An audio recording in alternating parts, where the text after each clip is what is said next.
Good morning and happy Monday. I'm only going to have you do 4 problems today. It'll be a Google form.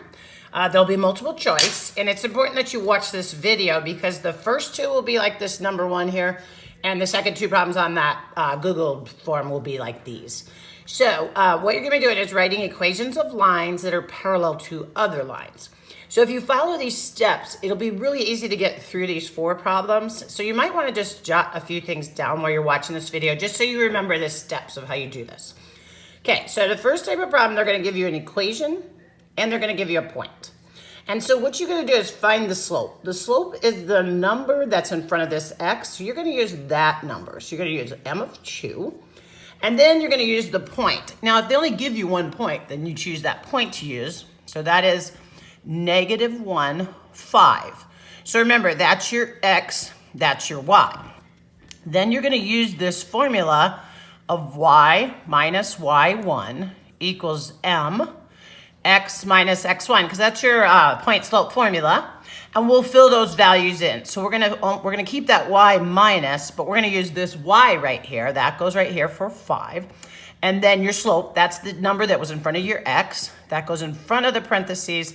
And then it's x minus. Now the formula is minus, but notice this x value is a negative. So you gotta make sure you have both of those negatives, the minus and the negative, and that turns to a plus because the opposite of subtraction is addition. So we want to make sure we do that. The next step, step 4, you're gonna do the distributive properties. So you gotta remember to multiply there. So it's 2 times the x, so that's 2x, and 2 times a positive 1. So don't do 2 plus 1. Make sure you do 2 times 1. So that's going to give you a positive 2. Oops, broke my pencil. Sorry. That's going to give you a positive 2 there. And then you're going to add this number over. Ooh, don't know my strength. So add this 5. And then we end up with y equals 2x plus 7.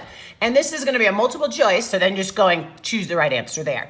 Now, if your answer is not correct, you can't find your correct answer, check your multiplication and make sure that you've actually plugged in the correct numbers, because the big mistake I saw when we were in school was we kind of just went right in order and you put the 1 here and the 5 there and the 2 there. So make sure you do your order correct. Okay, the next one's going to be a little bit longer to do because your step 1, you're going to have to find your slope. Notice there's no equation here. So you're going to use the formula y2 minus y1 over x2 minus x1. And what that means is you're using the first x, the first y, the second x, and the second y. So we're going to plug in those values because we need to have a slope in order to plug it into our formula. Okay, so we're going to take that second x, which is 6. We're going to subtract that, second y minus the first y. And then we're going to take our second x, which is 2. Now remember, the formula is minus.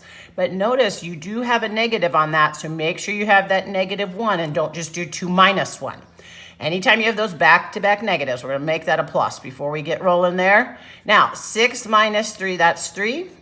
3 plus 1 is also 3, and 3 divided by 3, that's 1. And you do want to simplify that. So now we have a slope we can use. We have m of 1. Now, the next step, just pick one of your points. It doesn't matter. I'm just going to pick the first one. Even though it has a negative in it, it's okay. We can deal with that. So we're going to do the same thing we did on the top equation. We're going to use that formula that's right there. You might want to jot that down so you have it. So it is y minus. Now, we got to make sure that we use y1. That's 2. And then it's m. So then I'm going to come up here and grab the m of 1. And then the formula is x minus. Don't forget the minus. And so that right there is a -1, so make sure you have that negative right there. Now, before you distribute, get rid of that minus. Make that a plus. Then, step 4, we do the distributive property. So that's 1 times x is 1x. 1 times 1 is 1. Then you'll add that 2 over. Now, I usually don't leave the 1x, and you won't see 1x. It'll just be x, but that means the same thing. And 1 plus 2, that's 3. And so then that would be the equation of the line parallel to that. It's going through there. So I hope you can get through 4 problems. I know they're kind of a lot of work. That's why I'm only giving you 4. So hang in there, try your best, and hopefully you'll find those correct answers in the multiple choice. After you submit it, check and see how you did. And if you didn't do so hot, you can try again. I'll look at your second score, and that'd be awesome. awesome. Have a great day, and I miss you guys. Another week's going. We're going to get through this. Have a good day. Bye-bye.